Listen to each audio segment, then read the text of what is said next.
विंध्यापुर नामक राज्य का पालन रंजित वर्मा नामक एक राजा करता था। उस राज्य का वही एक अमीर आदमी था। उसका कौशल वर्मा नामक एक बेटा भी था जिससे वो बहुत प्यार करता था। उस राज्य में पानी की समस्या थी, इसी कारण सभी पानी को बहुत दूर से लाते थे। पर वहाँ के राजा ने कभी भी पानी की समस्या को ठीक करने की कोशिश नहीं की थी। ऐसे बहुत साल बीत जाते हैं। उसके बाद वो राजा उनके आखिरी दिनों में सेहत बिगड़ जाने के कारण घर पे ही रहते हैं और उनका बेटा कौशल उस राज्य का पालन करने लगता है। एक दिन कौशल और उसकी बीवी उनके पिता के पास जाते हैं। उन्हें दुखी देख राजा कहते हैं, बेटा, मुझे देख तुम लोग ऐसे दुखी मत हो। हमारे राज्य में एक जादुई कुआं है और इसके बारे में सिर्फ मैं जानता हूँ। अगर तुम लोग पता कर पाए कि वो कहाँ है तो इस राज्य में सबसे अमीर बन जाओगे, क्योंकि उस कुएं से तुम्हें अनगिनत और अकल्पनीय पैसे मिलेंगे। वो हासिल करके तुम दोनों हमेशा के लिए खुश रह पाओगे। ठीक है पिताजी, आपके ही तरह मैं ये रहस्य किसी को नहीं बताऊंगा। ये कह के वहाँ से वो दोनों चले जाते हैं। उसके कुछ दिन बाद ही राजा रंजित वर्मा गुजर जाते हैं। एक दिन कौशल वर्मा और उसकी बीवी दोनों राजा के उस रहस्य के बारे में सोचने लगते हैं।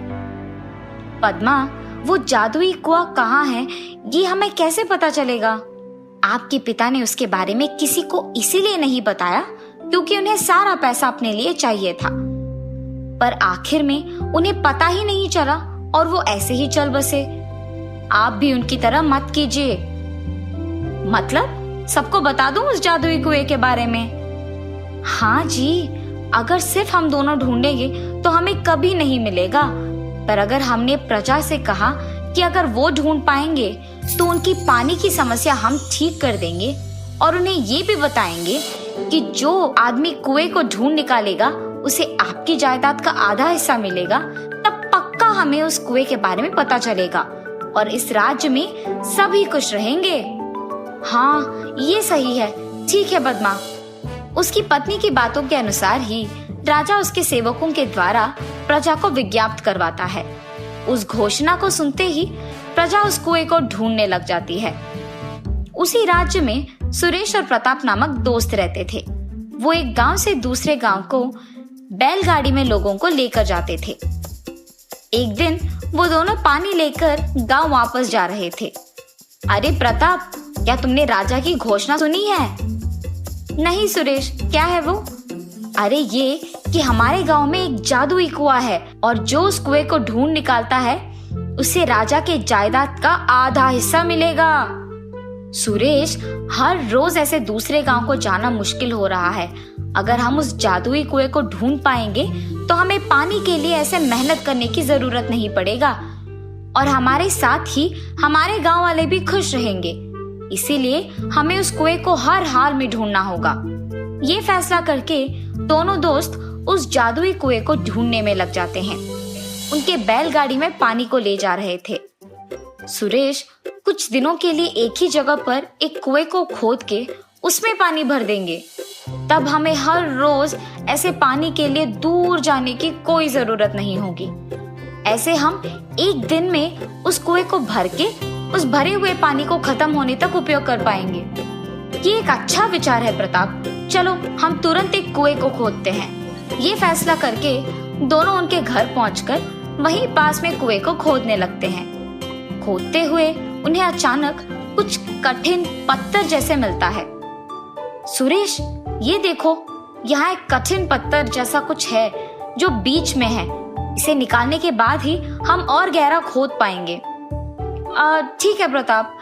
जब वो दोनों उस पत्थर को निकालते हैं तो उन्हें जमीन के नीचे एक कुआं दिखाई देता है और उसे देख वो आश्चर्यचकित हो जाते हैं। प्रताप, ये देखो, इस पत्थर के नीचे तो एक कुआं है। हाँ, अरे हाँ, ये तो सच में एक कुआं है। जमीन के नीचे कुएं को देख मैं भी आश्चर्यचकित हूँ। और देखो, ये पानी दिखने में भी कितना साफ है। अब हमें कुएं को खोदने की कोई जरूरत नहीं है। हाँ हाँ, चलो देखते हैं कि उस कुएं का पानी पीने लायक है भी कि नहीं। ऐसे वो एक मटके को रस्सी से बांध के उसे कुएं में डालकर उसमें पानी भरते हैं और उस पानी को बाहर निकाल के दूसरे मटके में डालते हैं। उस पानी को पीने ही जाते हैं कि वहाँ पानी की जगह सोने को देख वो दोनों चौंक जाते हैं। अरे ये कौन सी माया है? पानी सोना कैसे बन गया? ये मुमकिन भी है? शायद यही वो जादुई कुआं है, इसीलिए यहाँ का पानी भी सोना बन गया।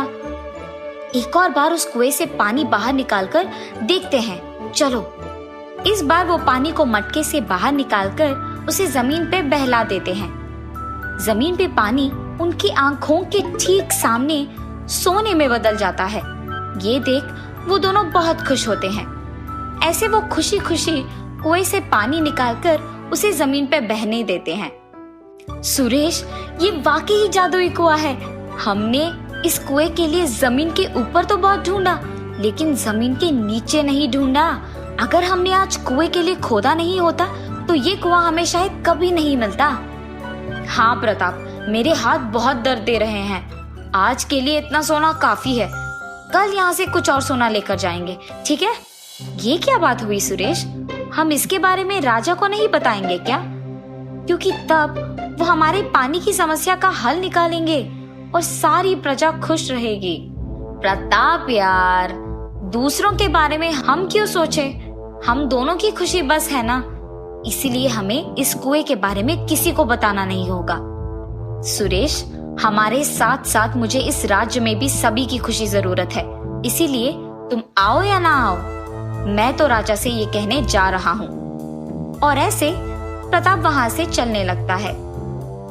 अगर प्रताप ने राजा से इस जादुई कुएं के बारे में कह दिया तो वो सारा उन्हीं का हो जाएगा और मैं उस कुएं से कुछ नहीं ले पाऊंगा। इसीलिए मुझे मेरे दोस्त को राजा के पास जाने से पहले ही रोकना होगा और उसे कैद करना होगा। इतने सोने से तो मैं सबसे अमीर बन जाऊंगा। ये फैसला करके वो उसके दोस्त को कैद कर देता है। उसके बाद से सुरेश हर रोज कुएं से कुछ सोना लेकर जाता था। ऐसे बहुत दिन बीत जाते हैं। बहुत दिनों से प्रताप के घर ना जाने के कारण उसकी बीवी चिंतित होती है और राजा के पास जाती है। राजा जी, मेरे पति सुरेश के साथ बैलगाड़ी चलाते हैं। वो कुछ दिनों से घर नहीं लौटे हैं और मुझे सुरेश पे शक है। मुझे बहुत डर लग रहा है। माता, आप फिक्र न कीजिए, मैं आपके पति को सही सलामत आपके पास लौटा दूंगा। आप हिम्मत से काम लीजिए। राजा के ऐसे कहने पर वो वहां से चले जाती है। सेवकों, सुरेश नामक आदमी का पता करके कुछ दिन उसका पीछा करो।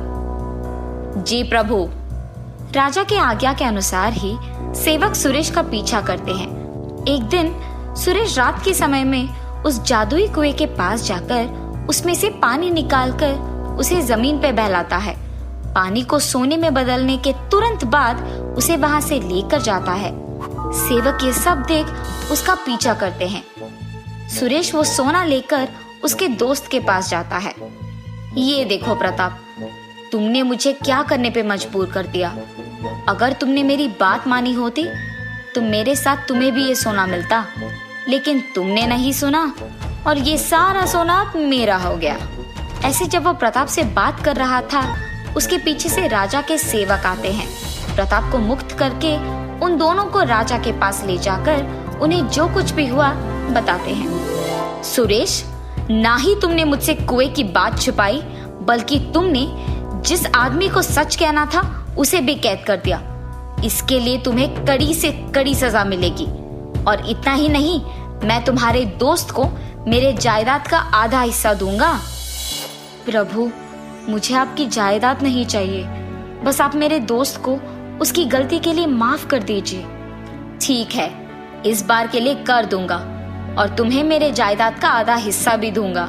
राजा सुरेश को माफ करके उसका पूरा सोना हासिल कर लेते हैं।